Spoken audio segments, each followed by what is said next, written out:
Joanne, would you like to give us a little bit of history?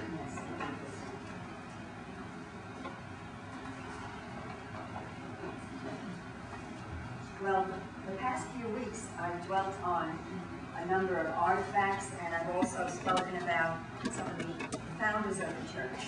And they were all men, so I thought today would be a nice time to start talking about the ladies of the church. What I'm holding here is a wonderful book. It says on it, St. Martha's Guild, St. John's Church, Wilmot, May 4th, 1898. Wow. And inside it, in wonderful flowing script, much nicer than any of us can do nowadays. Excuse me. It starts out what they intended to do. And they paid dues of 5 cents a week. And the object of it, the object of this guild shall be to promote the welfare of St. John's Church, Wilmot, by applying for the church's benefit the proceeds accruing from the manufacture and sale of such garments, etc., as the members shall from time to time determine. I think they must have had tag sales in those days. They had sewing circles. They would sew things, make tatted things, and so forth, and they would sell them in order to raise money. So we're following in your footsteps in our own way. I've never plugged it that way. It's amazing. Furthermore, the object of this guild shall be to engender and develop a Christian and social spirit amongst its members, and I think we're still doing that today. So it's very nice. If you'd like to see it, I will put it in the back there in the entry hall. Just handle it here because it's old. I found that the last entry in here was from July 1910. It doesn't give any indication that they were ceasing their activities, but apparently they did. However, in this scrapbook, which was also in one of the cabinets, and which I thought were pictures of St. Martha's Guild, it turns out it was a women's auxiliary.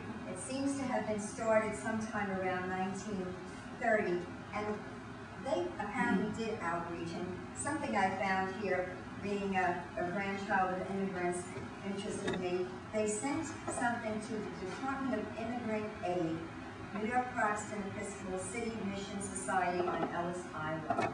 And apparently it was a suitcase with clothing in it, and they got a very nice thank you saying that the bag of, the suitcases will help because people come and have nothing, absolutely nothing in which to take their articles. So this is very nice too, and you can see the different, I'll leave this in as a marker, the different charities to which they donated. Here's another one, Schermerhorn House in Milford, Connecticut. And they talk about the donations, and every article is extremely useful. So we are following in their traditions. One last thing that I wanted to say is St. Martha's Guild donated that very lovely stained glass window back there. And it portrays Mary and Martha. Mary is kneeling at Christ's feet, listening to him. And Martha apparently is busy in the kitchen. Now, I had always related more to Martha than to Mary, and I felt a little bit guilty about that. But I was speaking to Ray this morning, and he kind of made me feel a little better. Would you tell the congregation what you told me? The Martha that's referred to there, Meister Eckhart, who's a contemporary of St. Thomas Aquinas, gave a sermon about Martha. He pointed out that the difference between the two is not what one would expect. That Martha was the one that was advanced in spirituality and could maintain her belief with God while doing work for the community. Whereas Mary was a beginner. She was just beginning to learn the spirituality from Jesus. And therefore, what happens is later, she would become be able to do the housework as well as do the spiritual stuff.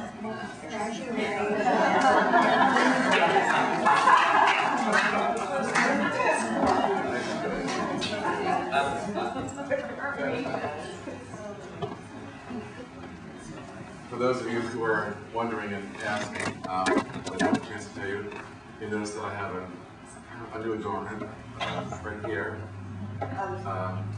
on my nose there, yeah.